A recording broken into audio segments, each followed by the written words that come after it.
Welcome back to Unlabelled and Limitless.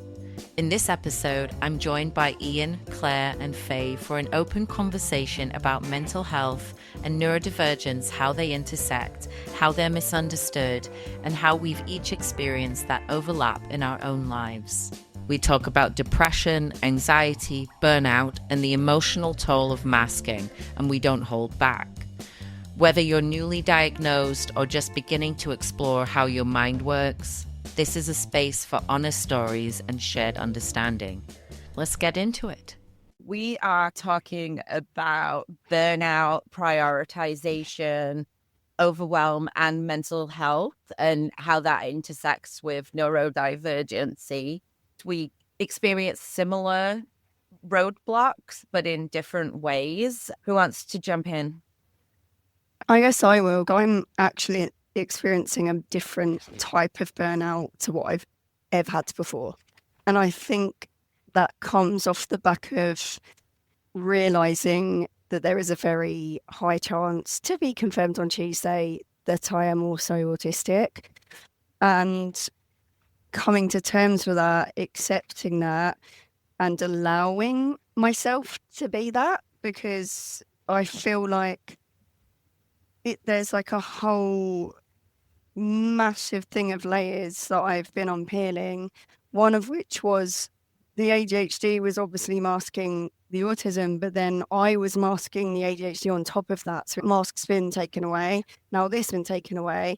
Now I'm like, so when I say that this burnout is different, I used to be anxious to get back to people. I've never had so many unanswered messages. I've hit the point where I literally do not have the bandwidth or the energy to deal with this, and like the anxiety around it's gone, because I'm like, why should I why should I have to force myself if I'm not capable at the minute of doing that? Because I'm the one that then suffers, because I'm adding another demand on top of kind of what's already going on. That's why I think the burnout came up. I feel very burnt out. The more I'm open to accepting stuff and learning about myself, the more I see obvious things hidden in plain sight. So, for example, I get my nails done regularly, right? I used to think, oh, I have a really bad nail biting habit. Bearing in mind, habit is something you just do and you're like, oh, shouldn't be doing that, but whatever. I'd been getting my nails done for probably 2 to 3 years consistently, because they're not fake. I get less and less on them. It's just a hard varnish layer. They're not damaging to your nails. Actually, probably 2 days. Checking them. It's not the same length as that one. The nail varnish looks weird on that one. This one's chipping. Now I'm going to file it. I can't tell you the time and energy I spent obsessing over them, to then the point where I actually was late meeting a friend because I spent an hour trying to paint and repaint them. That event happened. They kept distracting me. I had a nail file in my bag. I realised 3 things from this. 1, I hate the feel of my own real fingernails. 2, I'm very clearly OCD about my nails. 3, nail biting is my stim and was always my stim from age 9. And I feel sad that I took that away from myself. I found myself doing it like that day where it was particularly bad. I took all the nail varnish off and I bit them and I let myself bite them. I'm not joking. 90 minutes I spent biting my nails. I was sat on the floor, cross-legged, zoned out. It was so comforting. Afterwards, I was like, now they're sore and they look ugly and I feel ashamed, and why am I doing this at 30 years old? And it's, oh my God, like how much I used to do it. And my parents would be like, just stop, just put that like disgusting tasting stuff on it. If you stop, I'll buy you this. And I couldn't, because it was my comfort. Now I've come out of that, I realised that, okay, yes, it serves a purpose, but it's very damaging and it's detrimental to have access to doing that. So I'm looking at other things to replace it. But yeah, that's just a very obvious, like, this was a huge sign that got missed for years, that, you know, that's not, and not that I want to be normal, but that's not a normal thing to sit there for nearly 2 hours so engaged in an activity like that, and honestly block out the world. Like, nothing was going to stop me doing it. If the flat set fire, I probably would have been up just one last. I'm going to share something with you. I definitely have a problem at picking at my nails and things, and I had to learn to stop biting them, but I still pick at the skin around them now and my cuticles. And I have a skin picking problem, right? So when I'm zoning out of things and I want to, like Brian said to me just 2 days ago, he's like, are they bites on your legs or is that from you picking your skin? And it is. I'll just pick away at my skin and stuff. And those types of behaviors are really common amongst autism, amongst ADHD. I'm unsure about other neurodivergencies, but I imagine anxiety is high up there with some of those repetitive and stimming behaviors. And it is like those moments where you sit there and you think, why did I spend 30 minutes doing this bizarre thing? I can't go out in a pair of shorts right now because I look like I've just got all these weird scabs on my legs. We do damage ourselves for the relief. I mean, is that channeling the release, the calming behaviors, things like that. Society's expectations of don't bite your nails, people aren't going to respect you if your hands don't look good, is absolute bullshit. I've never not gotten a job that I've applied to or had somebody that I'm dating or whatever be like, I'm sorry, your fingers and nails are just awful. I've never had fake nails on. I've got friends that have the lacquer on the top as well, just for their own nails. And I've just never done that because I don't have the patience to maintain them. I do the same as you, Faye. If I paint my nails, I've got all sorts of lovely nail polishes. Within minutes, it's all peeled off and I'm biting it off and I'm trying to get into the thing and I'm peeling it. If I get extensions for an event, as soon as that event is finished, I'm trying to pull that stuff off of my nail because I hate having something covering my nail. So I'm like the opposite to you, where I feel weird if it's not mine. So I have to have them bare and I just can't. Sometimes I'll grow them and they'll be lovely. And I know in those moments, I've been having a really relaxed, things are okay, like I'm managing. If I see one's too short, I'll just bite the rest off and then I'll be like, oh no. And it's just, so don't feel bad. Feel your feels. I'm not telling you what to feel, but don't feel that it isn't a normal thing because I'm sure there's plenty of us out there that in some kind of way do a similar thing. That other people might go, that's really weird, that's gross, that's a really bad habit, but it's a natural human behavior. I'd say welcome to the club. Yeah. My background as a child, sucking my thumb was a big one. Longer than most kids. Then it went to nail biting like you. It was like putting the horrible stuff on your nails so that you didn't do this and you didn't do that. I allow myself these 2 nails to grow out. These 3 are fair game. When it comes to stimming, there's that understanding of it being, is it harmful? Is it going to harm me? I need to look at something else that I can do instead. But also, it's not something that you should be embarrassed about. It is having that balance. And that's exactly what I did, was that I've allowed myself these 4 fingers to just grow. The others are fair game. If I'm really stressed, I will be there and I'll be doing that. I also chew the skin on my thumbs. It's me doing it now. All this talk is making me like this. I am hyperactive. They're hyperactive. doing this and eating. If I haven't got something in my hand, which is why I always try and keep a ribbon close by, some days I'm back to back and just dealing with people all day, that it is going to get exhausting. And I do need that time where I can't say, sorry, I can't do that right now. So I have to grin and bear it. That's where stims come in well. Occasionally, if I'm on Zoom calls, I will turn my camera off. I might even lay down on the floor and just do something, but still listening to what's going on. So if there's a cue or a question ready to go.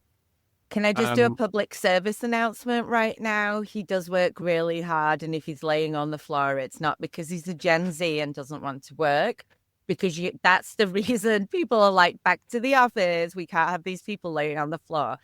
But I know you and I have talked about the whole camera situation on Zoom and stuff quite a lot. Yeah, exactly. Everyone's got that comfort thing. Going back to what you were saying, Faye, I remember as a child, Lois used to do this thing with her face where she would stretch her eyelids, grunting. The two of us, me grunting, pulling faces, and everyone else. If I think back, it used to be in public, whether we were in church or anything like that, and it was like loads of people. But you can look back now and say those were our stims, the things that we needed to do. You mean not misbehaving? No, like that. I have a very expressionful face as well, which doesn't help. Sorry, Claire, I cut you off. Right, I was just trying to relate because I was that kid that would not talk, and then once you got me talking, I would shut up. And then I would even take that as far as making up little songs, and I would make really weird faces, but it would make everybody laugh, but it wasn't for people's laughter. It was just because I was just like bottled up with energy. And I was the weirdo kid that would like pop my eyelids inside out and just look what I and they're like, I don't know, I would just crack up and that was really funny. I used to not do anything with my nails, and then I got to high school, and then I met this one girl, and we would get our nails done every other weekend, and I never got excited about it. Like I never got excited about going into a nail parlor, spending like $50 just for my nails to not be perfect. But I guess it was the place we could afford. I was in preschool, and I would hand them over $50, and I would look down at my nails, and I'd just be completely disappointed, but I couldn't say that because I just felt like I couldn't. I guess there was really no other reason. I had to make myself believe that it was worth it. And then I just kept doing that until I feel like for 2 years. And then I moved to like Oregon by myself, and I occasionally got like acrylics, like actual fake nails, and I thought I liked them, but I would always find myself like peeling them off. I realized I can't have anything on my nails. I don't wear makeup. I find that when I do have my nails done and they almost are perfect, I still rip them off. I still peel them back. I don't know what's going on with my nutrition right now. I think it's fine, but I keep peeling back my nails. Because there's little like sections where it's really hard to see, but like you can clearly tell that, oh, there's a peel. I should just keep peeling it back, like making it really thin, and I keep doing it. I didn't think about that being neurodivergently connected because I'm just trying to get through the day. I guess it sometimes is good to think about, but when I think hard of like, is everything I do neurodivergently connected? Then I get in this spiral. It's not a bad one. It's also not a good one. And I just sit there for a long time. Okay, stop thinking about this. Go about your day and continue whatever you're doing. I haven't got my nails done since. And my hands are ugly and I don't really care anymore. I just go about my life. I've never had anybody reject me for a job like you, or my boyfriend could care seriously less. If you don't want to get your nails done, don't get your nails done. I don't know. I just know I can't have things that not comfy on me. I can wear mismatched socks any day I am right now, partially because I'm disorganized. And everybody's expressions when you said mismatched socks. Let's talk about socks. Faye, you had a strong reaction. Ian? This doesn't help with a burnout type thing. I feel like having you literally live in a constant state of cognitive dissonance, because I will do something that's ADHD driven and then the autism in me hates it, and vice versa. So it's like a constant, I want routine and I want to do the same things and I like neatness. And my nails are definitely an autistic thing. The second I've got something on them, I'm safe. They don't bother me and I don't look at them and I don't. So actually it is a way of preventing self-harm for me. As much as it's nice when I do it, it takes up too much headspace and I want it gone. Yeah, I'm really messy, right? My room is an absolute pig at the moment. I'm very clean. My personal hygiene's really good. I can't have anything deliberately odd that would make me feel weird. But I understand how I can understand how also you can do that because of the bits of me that are a bit like, oh, who cares, which I am about certain things. I have a strong aversion to white socks. I threw all of Brian's white socks out when we got together. He can have coloured socks, black socks, dress socks. Most of my socks are black. I have the odd pair that are like green and then 2 pairs of pink or something. But he laughs and gets a little bit like whatever with me because when the laundry comes back, my black socks aren't matched properly to the right pairs. And he's, what do you expect? They're all black. But but the ring around this top is different to that one. These two go together. And I've got Adidas trainer socks or sneaker socks for the Americans. Those have slightly different colors and sometimes they'll come back not matched. And I'm like, it's got to be the right color with the right color. I have that strong pull between the routine and the organized and the crazy disorganized. Mine is more towards the disorganized, but like you, Faye, my mom always used to say, you're a bloody mess, but at least I know you clean. Because for me to clean, I pick everything up off the floor, put it on the bed, clean the entire room, and then put all the mess back. Yeah.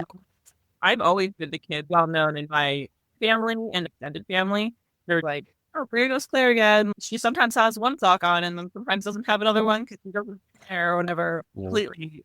Not only are they a different sock, they're completely different sock. Pattern, different texture, or whatever. And I know it sounds like awful. It's not awful, but I didn't care. I didn't have control over my life then. I just got what my parents gave me. I'm a mess. I don't know. I am very messy. You should see my closet. It takes a long time for me to clean it, but not declutter it. So all the mess just goes back eventually. Anywho, I feel fine with my disorganizational socks, but when I have my organized socks on, I feel on top of the world. When I buy a new fresh pair of socks, I'll feel very put together and super like ready for the world. But it only lasts however long I have a new pair. And then I go back to like in this weird state of mind of this is just that's who I am. But when I have matching, I feel so good. Like when things are matching, I'm like Claire 2.0 today. This is nice. I like it. Realistically, I know I can't keep it. I'm in the camp of Schrodinger's sock, which goes well with my autism because similar to you, Faye, I have to have that organization. I have to have that routine. Odd socks would pretty much I'd be thinking about it all day. But on Lois's point, as a child, I would only wear white.